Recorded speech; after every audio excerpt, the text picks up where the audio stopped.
Hey there guys, I'm Will and welcome to FP1. Now there's been a lot of talk in recent races regarding Pierre Gasly's performances in Red Bull Racing and whether he'll even stay out the season with that team. However, what if I told you that actually not just will he stay out the season, but stay on with that team into 2020? Well, that's what this video is going to be about. We're going to be discussing the three key reasons why I think that's going to happen. So let's start by summarising Pierre Gasly's performances so far in 2019. He's currently 6th in the championship after round 10, which in the third fastest car seems, well, fair enough. However, his average finishing position in 2019 was 8th, and he's currently losing the race and qualifying comparisons 9-1 to Verstappen. It should also be noted that Verstappen lapped him in Austria, and that race comparison would be 10-0 had Verstappen not been taken out by Sebastian Vettel towards the end of the British Grand Prix. So all of that aside, it seems pretty fair why some people are doubting that Pierre Gasly will finish the season in that Red Bull, not even start the 2021. But if you think about it, who could actually replace him? The main candidates at the moment would be Danny Kvyat and Alexander Albon being the current race drivers for Toro Rosso. But let's look at them individually. So Danny Kvyat's already raced for Red Bull and after a season and a bit was replaced by Max Verstappen after taking out Sebastian Vettel in Russia.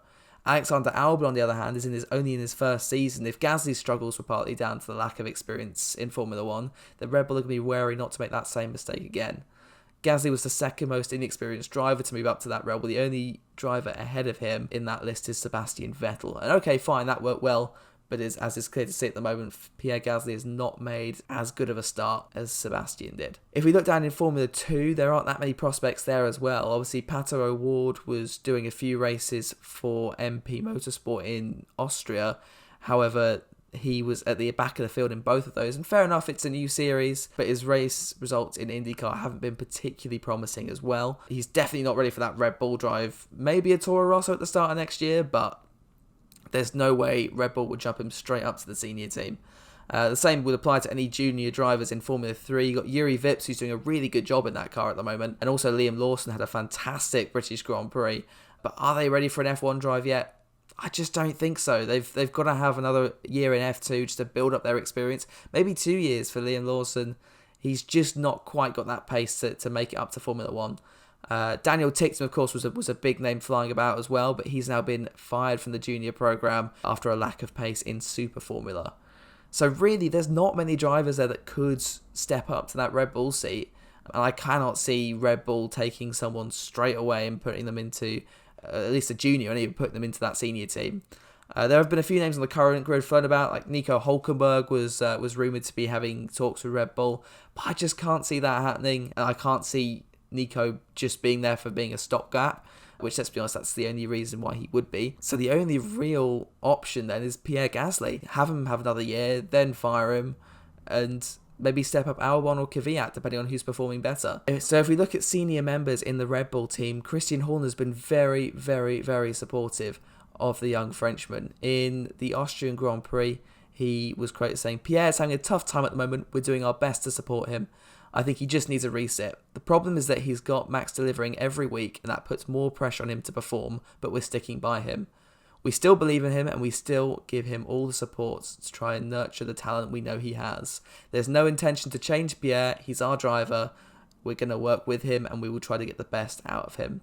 He's just having a tough time at the moment, but we will do our best to support him through it." So that quote there is very, very self-explanatory. He even says there that we're not going to replace him. Now, fair enough, they've said that with Danny Kvyat as well in the past, but I can see him sticking by it this time. And yeah, Helmut Marko and Christian Horner have not been brilliant in keeping drivers in that Red Bull team if they're underperforming in the past, but they've put a lot of effort into Pierre. They've supported him for years and years, all the way through his junior career, and I can't see them getting rid of him so quickly into his first season in the top team in Formula 1. Finally, if we look at his most recent performance in the British Grand Prix, he's actually not done so badly. He was 3/10 off Verstappen in qualifying, which was one of the closest he's been all season. And it should also not be forgotten that he topped the first free practice session of the weekend, which I think caught everyone by surprise and got everyone talking. That was also a massive confidence boost for him, and I think you can sort of see from the rest of that weekend's performance, it really gave him that confidence boost to boost him up the order in qualifying, and then also letting him stick a lot closer to Verstappen in the race.